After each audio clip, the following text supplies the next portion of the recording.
It's Caribbean Folklore Month. Did you know? Yes, I did. You did? I did. Great. I found that out earlier this month. I don't think I ever really celebrated it before. I found But it this out this morning week. we get a little bit of a chance to get into it because it's being celebrated this month, and I have author True Nix joining us via Zoom to give us a little bit more insight into Caribbean Folklore Month. Good morning to you, True Nix.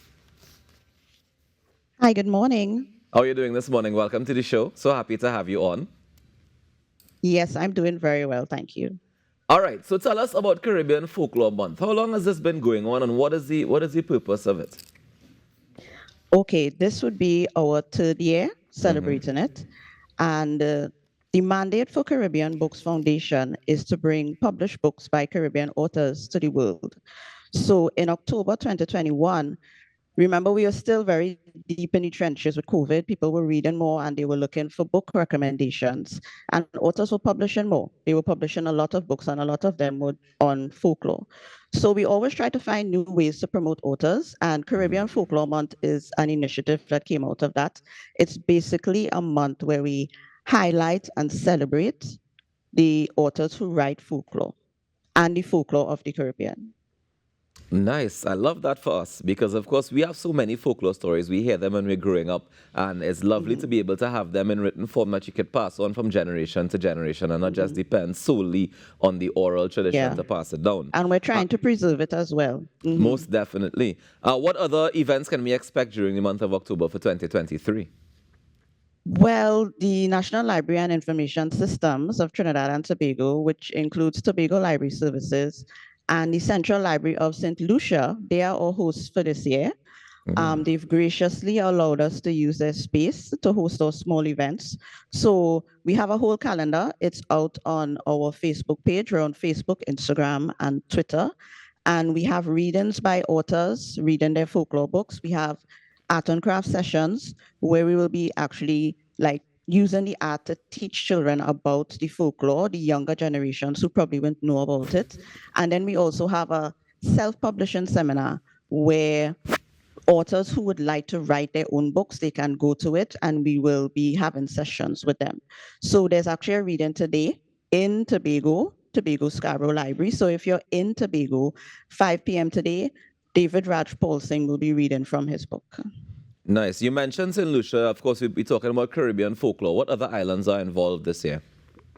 This year, we only got St. Lucia because we were kind of strapped for time. And whoever was agreed to be a part of the events at the time, we had to cut it off. But next year, we're going to try and see if we could get readings in Barbados and Jamaica and other Caribbean islands, especially now that we have more people involved. People are actually contacting us. Authors are contacting us how they can get involved in Caribbean Folklore Month next year. Can you give me an average in terms of the authors? Like what sorts of islands we have books coming from, or the authors coming from, rather? All the islands. We have a whole catalog on our blog site, caribbeanauthors.wordpress.com. Yeah, and they will just send us books and we will put it under the island that the books are from. Ah, nice, lovely. And how can people get involved for this year?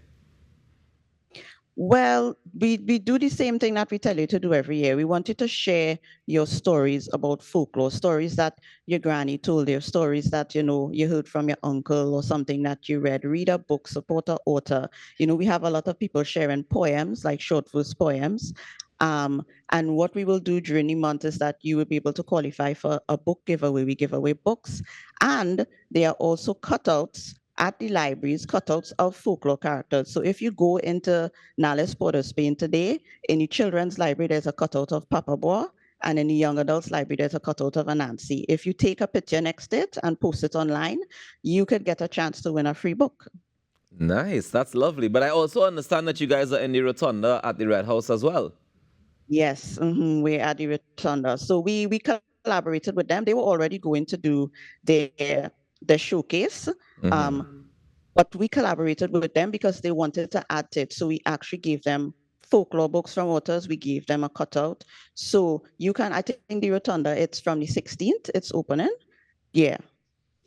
So No, you I can think, go well, there from the according to 16th to view it. According to my info, it says the 9th. So if it's the 16th, let me know we wouldn't go down too soon because I don't want to miss it.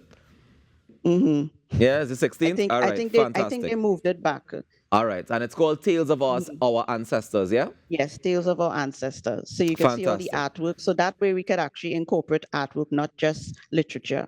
Yeah, so it's visual art and it's literature. So thank you so much for joining us and congratulations on the celebration of Caribbean Folklore Month. We look forward to all of it. Yes. Yeah, thank you so thanks for much, having Trunix. me. Enjoy the rest of your day.